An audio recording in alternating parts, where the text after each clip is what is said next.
In this episode, I decided to share my recovery process that I went through over the years as I was deeply involved in being a technique and certification junkie.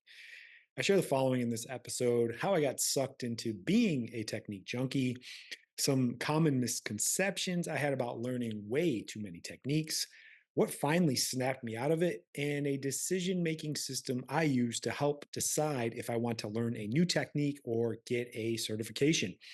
I hope you can learn something from my struggles of being a technique certification junkie and hopefully avoid wasting money on courses that you don't even need. Welcome back to the Soft Tissue Treatment Revolution podcast, where we teach overworked manual therapists a new treatment system that eliminates the frustration of not getting consistent results so you can help more people get out of chronic pain, all while working 50% less and easily doubling your income. If you're new to the show and you don't know who I am, my name is Dr. Matt Maggio, and I am a soft tissue injury treatment expert. All right, so thanks for stopping by and checking out the show. Why did I want to make this episode? Was this a story the other day? I follow a lot of people on all the internets. I'm mostly active on LinkedIn, less drama, less nonsense, less distractions. But every once in a while, I do venture over to the Instagram side of things just to see what people are up to. It's a whole different world over there. I'm amazed at some of the things that people post on there, especially on their business page. But hey, I digress. Maybe I'm just getting old and crotchety. I'm going to be 40 next year. So I've been around for a long time. And some of that stuff, I'm like, why are you posting that on your page? But hey, you do you. That's fine. But I see people all the time, and they're always doing a new training. They're always going to a new seminar, and they come back and they're like, this is great. I learned this. This is amazing. It's going to be a game changer. New thing. A couple months later, on to the next thing. They're just going back and forth. And, I've been there. I've done that. It's a slippery slope. And I totally understand why people do it. But I want to make this episode just to kind of help anyone out there that's kind of struggling, doing never ending trainings and certifications and all over the place, because it can become an addiction and it can actually cost you a lot and keep you from getting results that you need to get with your clients. So how did I get stuck, whatever you say? How did I get sucked into being a technique junkie? This idea, I talk about it a lot. Shiny object syndrome. We all suffer from it as providers. We think, oh, new thing over there. It's kind of like a dog or a cat sees something and we want to grab at it. Like, ooh, what's this new shiny thing? And it's always this new and improved thing is going to make it better. And the next thing was just my ego. Ego is a big problem. And I'm not talking about like the ego, it's just ego in general. I really just wasn't good enough yet. And I always thought that I could shortcut something. I could shortcut the feel and the touch of the treatment. I could shortcut the hours that were needed. I could shortcut the client communication. I could shortcut the marketing. At the end of the day, I just wasn't good enough. And I always thought, oh, I could learn this new technique or this new trick to get these instant results right away. Next was I just wanted my clients to think I was smart. When you're starting off, you don't really know much anything. I went to school, got a chiropractic degree that did nothing with, took a bunch of ART courses, thought I knew it all, but I really didn't know it all. And I thought if I had more diplomas and certifications and a wall full of everything, and I'm a 10th level Jedi master, whatever, and something, I don't know. It's amazing what people put on their titles. It's funny on LinkedIn, you can put like all these things after your name and people have like a million letters. I'm like, how do you even know what those things are anymore? But hey, once again, I digress. Oh, what else? I was trying to do what everyone else was doing. We get stuck in this comparison syndrome thing. I'm like, well, so-and-so is doing this course and they're doing this course and they're doing this course and they seem to be killing it. They're talking on social media how amazing they're doing and they're just crushing it. I'm like, but then as I got older, I realized, hey, if they're spending all this time making these posts, they're probably not that busy, because if they were busy, they wouldn't be having all this extra time to make posts.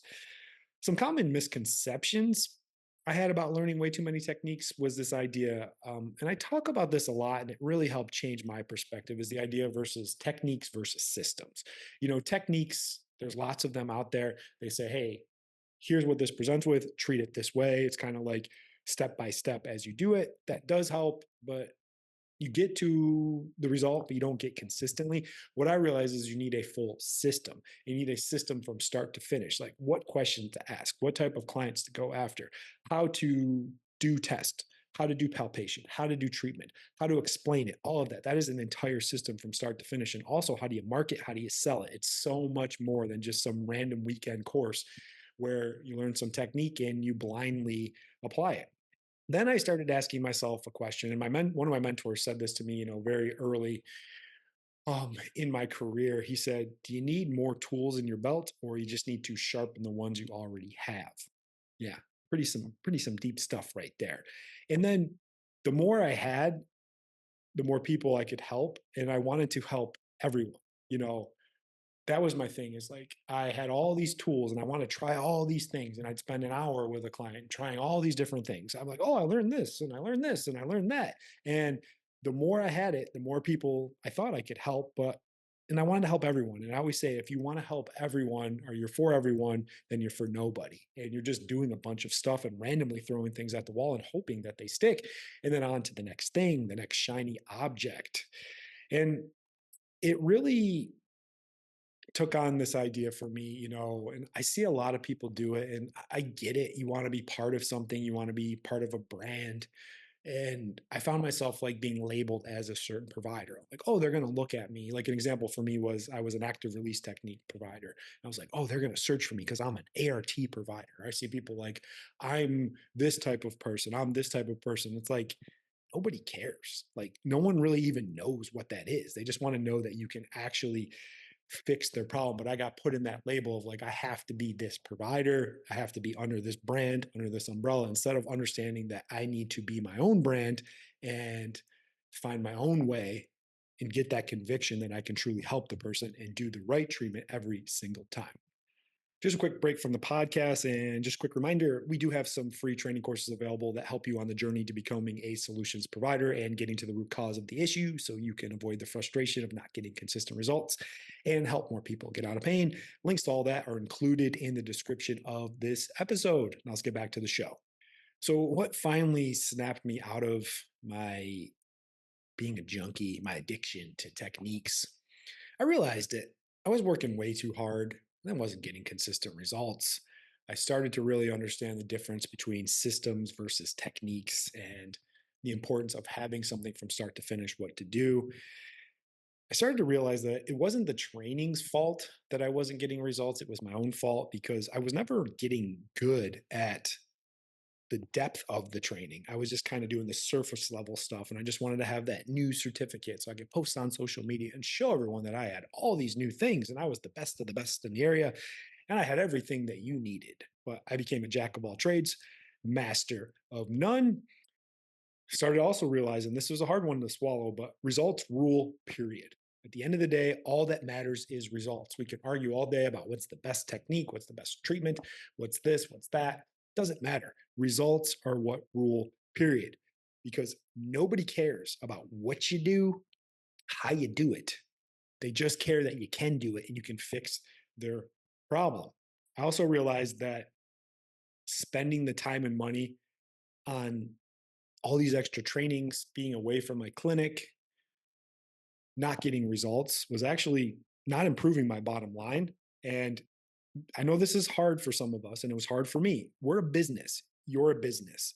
And if you're not making money, you don't have a business. So take the emotion out of it and just look at it logically. Like, is me traveling to across the country to take this seminar, to learn this new technique, is it going to add to my bottom line, or is it going to take away from it? And then I realized, I'm like, it wasn't. I wasn't getting anything extra. I wasn't going and taking this seminar and then all of a sudden seeing all these extra clients charging all this extra money. It was about the same. And a lot of times I was losing stuff because I'd be out of my own office and not available for my own patients. So lastly, and I think this was really important, I want to share this with all of you, is a decision-making system I use to help decide if I want to learn a new technique or get a new certification. First question I ask myself is, will this increase my results? Is it going to allow for better function for the client, longer pain relief, better quality of life for them? Will it do one of those things? That's pretty damn important. Next is, will I be able to deliver the result faster? Basically, can I do it in shorter amount of treatment times, or will I get less visits to get to the goal of actually getting them better? So If it's yes to either one, then yeah, probably go for it. But preferably, you want to have both. Then it's worth the investment. If not, don't do it because it's just soothing the ego, and the ego just wants to be soothed. And I can't say that word right because I'm stuttering, but you just want to have those extra certificates, but it's not actually doing it. So, just to recap everything, shiny object syndrome, don't get stuck in it. Understand the differences between techniques versus systems. Having a real conversation with yourself. Are you getting real results? Are you doing too much training? Are you just doing it just because you want to have all the shiny objects across the board? And then lastly, when you make that decision about taking a training, learning a program, investing in something, is it going to get you better results for your clients? Are you going to be able to do it faster than anyone else? If so, invest all you got to get there because it's going to improve your bottom line. It's going to improve your reputation and get you better results. So that's all I got for you guys on the podcast. I appreciate you listening. As I close out every episode, go out there and be great this week. The world needs access to your amazing treatments so they can stay the hell away from pain pills, injections, and surgeries, which only make things worse and definitely destroy people's lives. I appreciate you watching, and we'll catch you on the next one. Bye.